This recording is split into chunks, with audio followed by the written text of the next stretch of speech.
Curiouser and curiouser, cried Alice.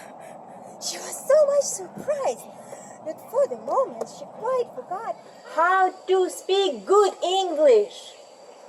Now, I'm opening out like the largest telescope ever was. Goodbye, Peter. As when she looked down at her feet, they seemed to be almost out of sight. They were getting so far off. Oh, my poor little feet. I wonder who is going to put on shoes and stockings for you now, dears. I'm sure I shan't be able to. I'm going to be a great deal too far off to worry myself about you. You must manage the best way you can. But I must be kind to them, thought Alice. Or perhaps they won't go the way I want to go. I'm going to give them a new pair of boots every Christmas. And she went on planning to herself how she would manage it.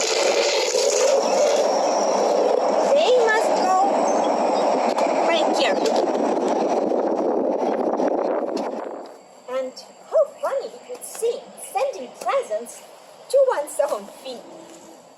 And how odd the directions would look. Alice's right foot, a square hearthrug near the fender with Alice's love. What nonsense am I talking? Right in this moment, her head struck against the roof of the wall. In fact, she was not rather 9 feet high. She at once picked up the little golden key and rushed towards the garden door. Poor Alice. It was as much as she could do, laying down on one side to look through into the garden with one eye, but to get through was more hopeless than ever. So she sat down and began to cry again. You must be ashamed of yourself, said Alice. A great girl like you to go. She might well say that. To go on crying in this manner. Stop this moment, I tell you. But she went on shedding gallons of tears until it was a large pool all around her, reaching all the way down the hall. After a time, she heard little pattering of feet in the distance. She hastily dried out her eyes to see what was coming. It was the White Rabbit, returned, splendidly dressed, with a pair of white kid gloves in one hand and the fan in the other. Oh, the Duchess, won't she be savage if I kept her waiting? Alice felt so desperate that she was ready to ask help from anyone.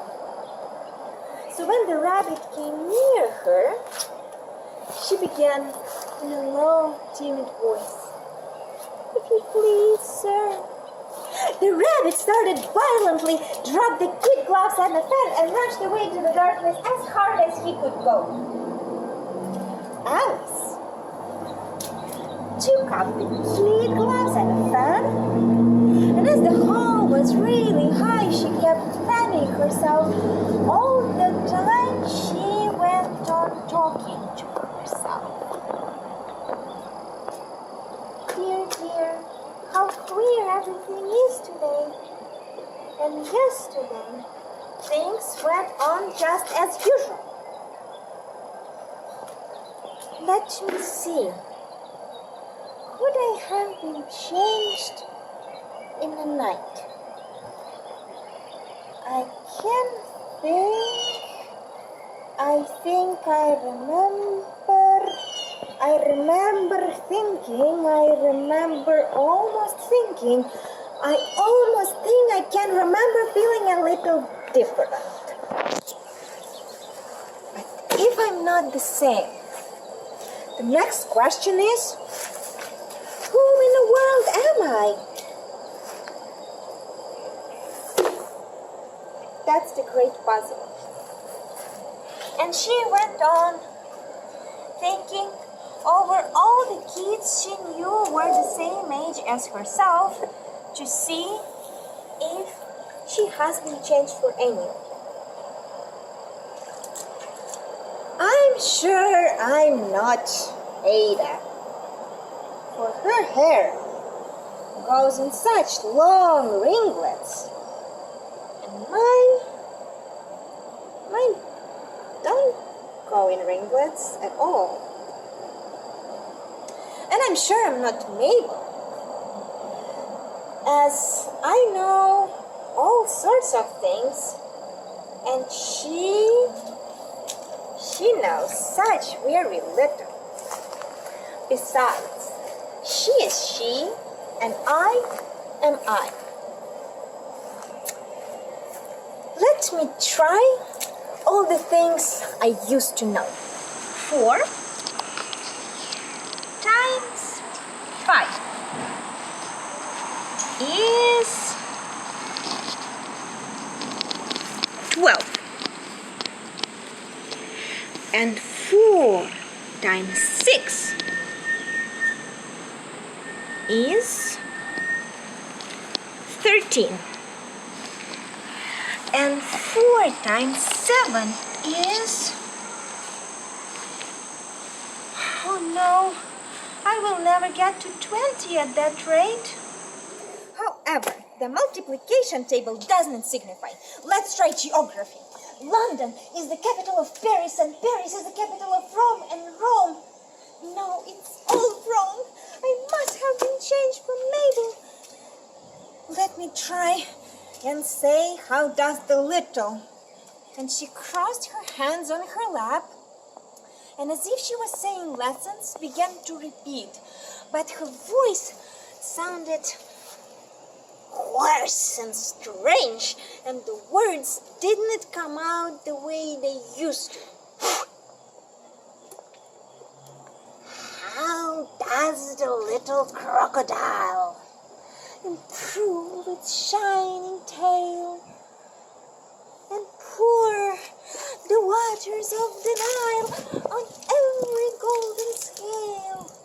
How cheerfully he used to grin, how neatly spread its claws, and welcome all the fishes in with gently smiling jaws.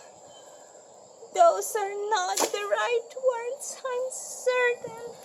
I must be Mabel after all, said poor Alice, and her eyes filled with tears again, and she went on. Now I have to go and live in the spooky little house and have next to no toys to play with, and ever so many lessons to learn. I made up my mind. If I'm Mabel, I'll stay down here. And it will be no use there putting their heads down and saying, "Come up, dear." I shall look up and say, "Who am I then? Tell me that first." And then, if I like being that person, I'll come up. If not, I'll stay down here until somebody else. But I wish they will put their heads down. I'm so tired of feeling all alone here.